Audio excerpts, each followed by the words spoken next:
The FBI-stamped documents hit the table like a thunderbolt, and every Democratic congressman in that room froze as if they'd seen a ghost. Lauren Boebert held the evidence that would expose the secret the Biden family had been hiding for years. All Joe Biden could do in that moment was sit there, speechless, unable to find a single word to defend himself. What happened in the next 30 seconds would send shockwaves through Washington, D.C. and change American politics forever. The room fell dead silent as Boebert opened that classified folder, revealing documents that would not only destroy Biden's presidency, but expose the largest corruption network in American political history. Before we dive into this explosive confrontation that's breaking the internet right now, make sure to hit that subscribe button and ring the notification bell. You won't want to miss what happens when fearless preparation meets decades of Washington corruption at the highest levels of government. Trust me, what you're about to see will leave you absolutely speechless. This wasn't just another congressional hearing.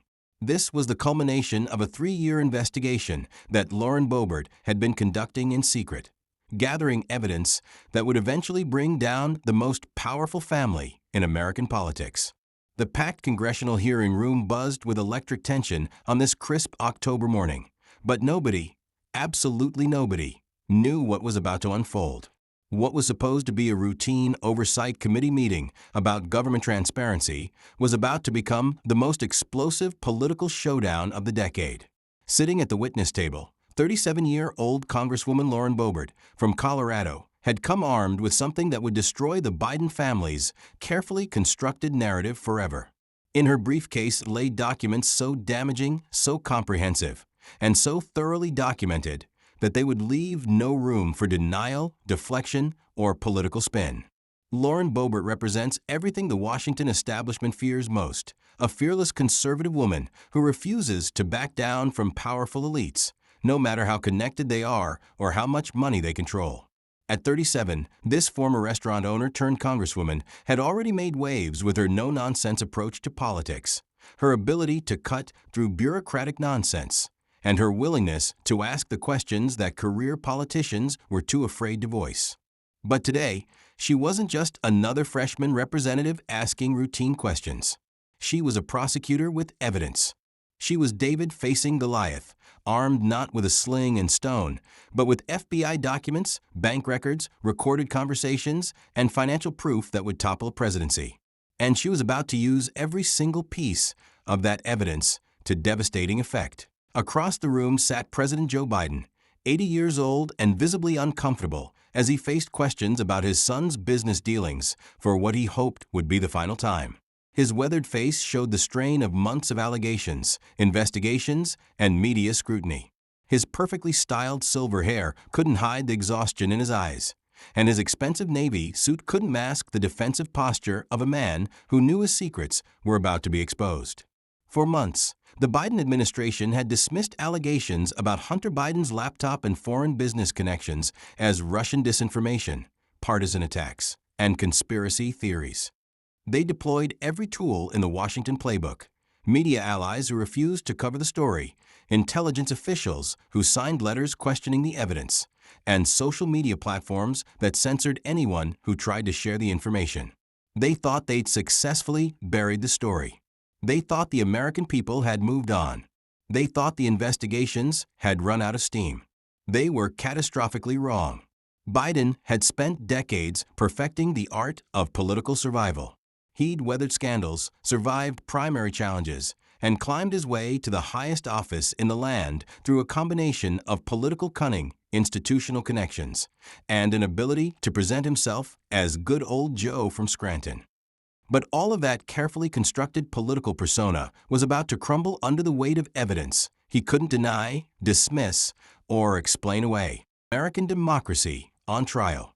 This confrontation wasn't happening in a vacuum.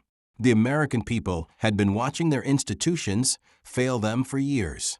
They'd seen investigations that led nowhere, hearings that produced no accountability, and scandals that disappeared from the news cycle without consequences. Faith in government was at an all-time low, and millions of Americans believed that the system was rigged in favor of the wealthy and connected. If Biden could survive this confrontation, If he could deflect, deny, and dismiss this evidence like he had so many times before, it would send a clear message that no amount of corruption was too much for the Washington establishment to overlook. But if Lauren Boebert could expose the truth, if she could force accountability on live television, it would restore faith that justice was still possible in America. The packed gallery included reporters, activists, and ordinary Americans who had traveled to Washington specifically to witness this moment. Many had been following the Biden family corruption story for years, piecing together fragments of information from leaked emails, investigative reports, and congressional documents. Today, they would finally get the complete picture. The hearing began normally enough, with routine questions about government oversight and transparency. Committee members asked predictable questions about administrative procedures, budget allocations, and policy implementations.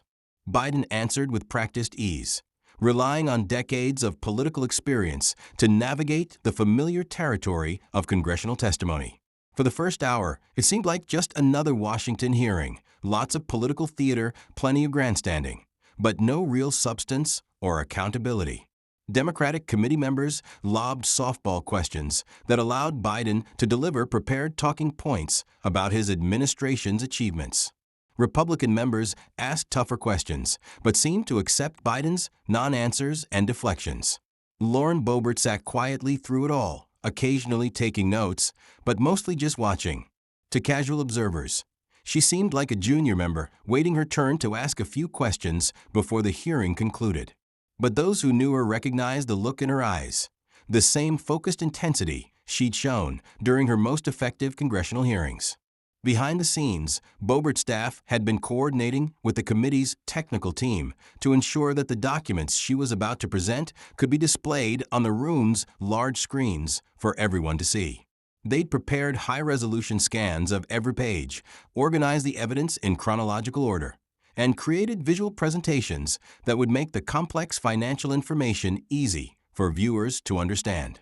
When Committee Chairman James Comer called on Representative Boebert for her 5-minute questioning period, the entire dynamic of the room shifted. She didn't start with pleasantries, political talking points, or the usual congressional courtesies.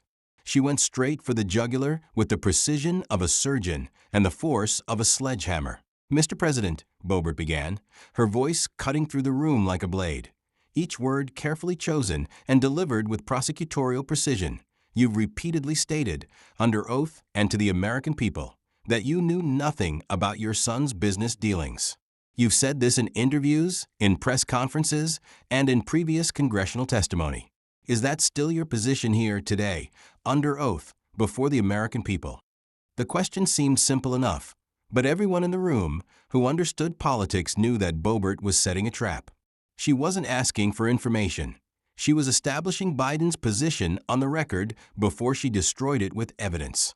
Biden's prepared response rolled off his tongue smoothly, delivered with the confidence of someone who'd given the same answer hundreds of times. "That's absolutely correct, Congresswoman. I have never been involved in my son's business activities. I've never discussed his business deals with him, and I've never benefited financially from any of his work.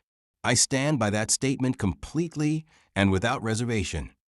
The room was quiet, but those watching carefully noticed Boebert's slight smile, the kind of expression a chess player might have when their opponent has just walked into checkmate. She reached into her briefcase with deliberate slowness, building suspense as she pulled out a thick folder marked with official FBI seals and Department of Justice authentication stamps. The cameras zoomed in as she placed it deliberately on the table where every person in the room could see it. The folder was thick, easily several hundred pages, and the official government markings were clearly visible to everyone watching. This wasn't some political operative's research or partisan interpretation of events. This was official evidence from the nation's premier law enforcement agency. "Mr. President," Boebert said, her voice now carrying the authority of someone who knew they held a smoking gun, "I have here documents obtained through congressional oversight that I believe will interest you very much. These are official FBI investigative files, bank records, financial transaction reports, and recorded communications, all authenticated by federal law enforcement and obtained through proper legal channels." Biden's confident expression flickered for just a moment, a micro-expression of concern that the cameras caught but most people missed. His hands gripped the witness table slightly tighter, and those watching closely could see a slight tremor in his voice when he responded. "Congresswoman, I'm not sure what you think you have there, but I'm confident that any legitimate investigation will show that I've done nothing wrong." But Boebert wasn't interested in his confidence. She was interested in facts. She opened the folder to reveal page after page of financial documents, each one bearing official government seals and authentication marks. The papers were organized with legal precision, and she began laying them out systematically like a prosecutor presenting evidence to a jury. "These are bank records, Mr. President.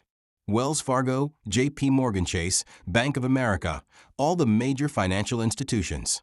Wire transfer records, account statements, deposit slips, all documenting financial transactions involving Biden family entities over a 4-year period from 2016 to 2020, Boebert continued, her voice gaining strength as she presented each piece of evidence.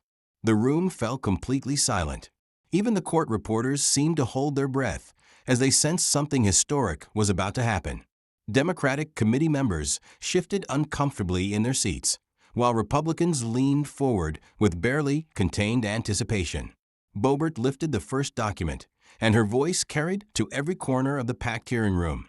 "This is a wire transfer record from August 14, 2017. $3.5 million transferred from CFC China Energy Company directly to an account listed under Biden Family Holdings, LLC. The memo line reads, Strategic Consulting Retainer, JRB, approval confirmed. Mr. President, would you like to explain this transaction?" The silence that followed was deafening. Biden's mouth opened and closed like a fish out of water, but no words came out. For the first time in his 50-year political career, the master of political spin was completely speechless. His face had gone pale, and his hands were visibly shaking as the magnitude of what was being exposed began to sink in. But Boebert wasn't finished. She had spent 3 years building this case, and she wasn't going to waste the opportunity to present all the evidence. She pulled out another document, this one bearing the letterhead of Ukraine's largest energy company. Here's another one from March 22, 2018. $2.1 million from Burisma Holdings to Biden Family Consulting Services, with a memo line that reads monthly consulting fees, JRB approval required. Mr. President, what exactly were you approving for a Ukrainian energy company while you were vice president? Gasps rippled through the audience like waves hitting a beach. The president's face went from pale to ashen as he realized that his denials were crumbling in real time, broadcast live to millions of viewers across the nation. Camera crews scrambled to capture every angle of his reaction, and social media was already exploding with clips of his speechless response. "And this one," Boebert continued, holding up a third document that bore the official seal of the Federal Bureau of Investigation, "is perhaps the most interesting of all. This is a transcript of a recorded phone conversation from the FBI's own surveillance operation, dated December 12, 2019. It's a conversation between Hunter Biden and a Chinese businessman named Yi Jianming. Mr. President, would you like me to read the relevant portion, or would you prefer to explain it yourself?" Biden tried desperately to speak, his voice cracking under the pressure. "Congresswoman, these documents, you can't just...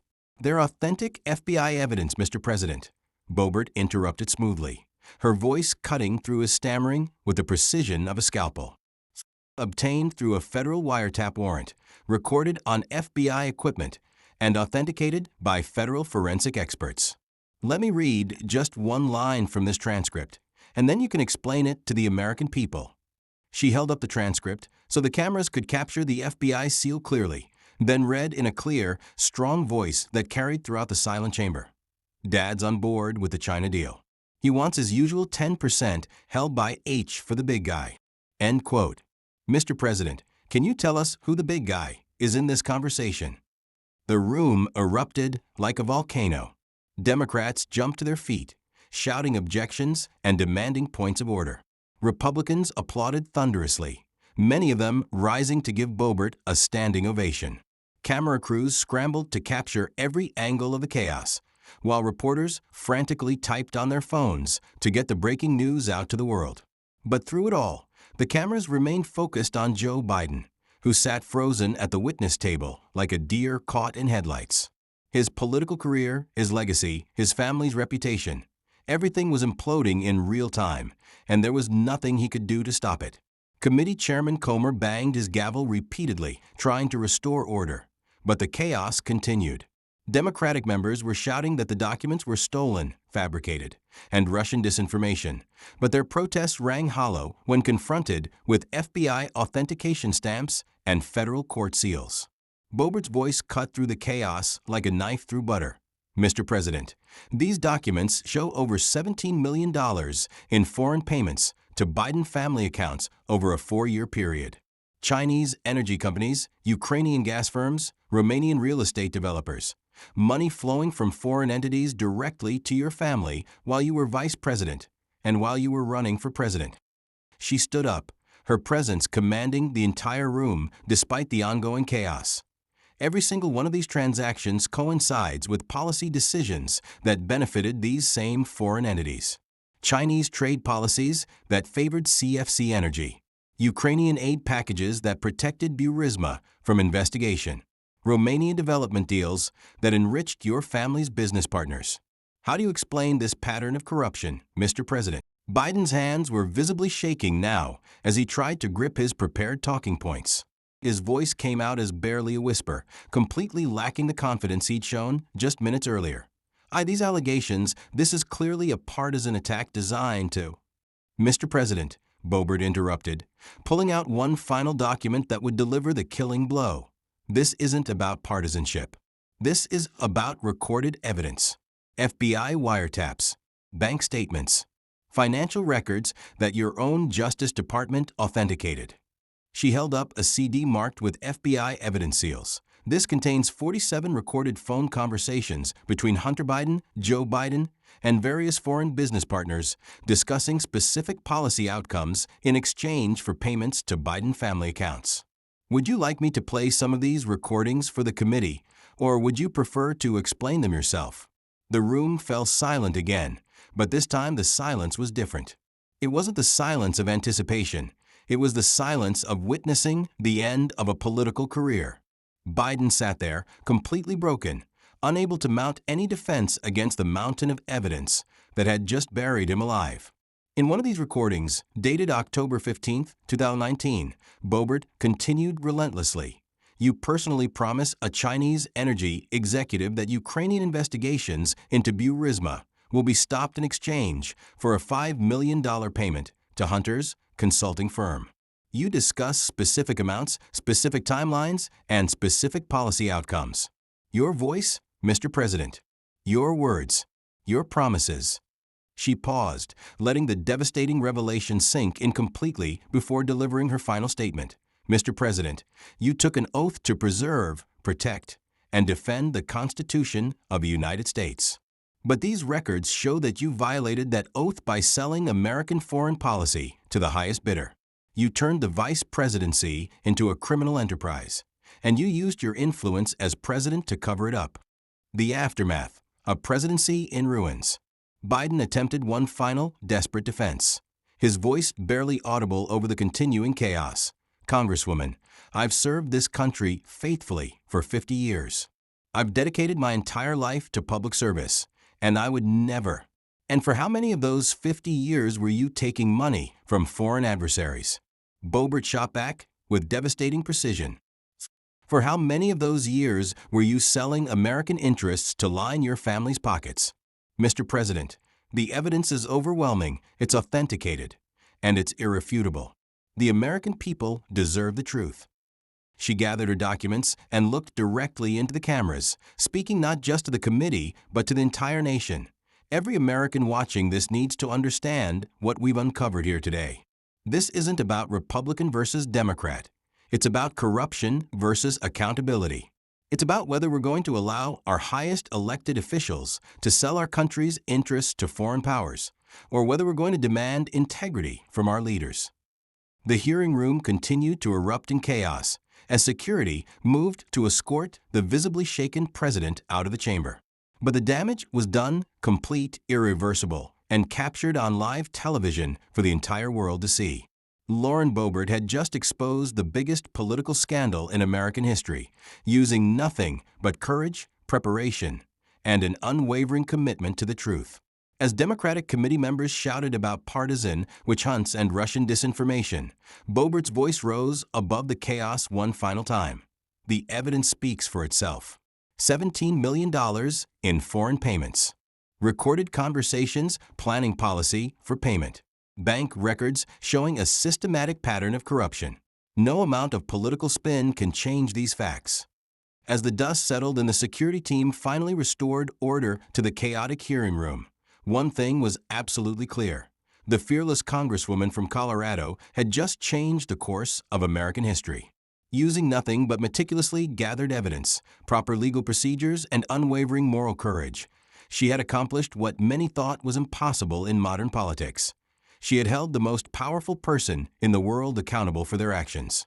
The implications of this moment would ripple through American politics for generations. Lauren Boebert had proven that with enough preparation, courage, and commitment to truth, even a freshman congresswoman could take on the entire Washington establishment and win. She had shown that no one, absolutely no one, is above the law in America, no matter how powerful they think they are. As news of the confrontation spread across social media and news networks around the world, one message became crystal clear. When corruption meets accountability, when lies meet evidence, and when political theater meets unwavering truth, justice will always prevail. The woman who had walked into that hearing room as a controversial freshman congresswoman walked out as a national hero who had just reminded America what real leadership looks like.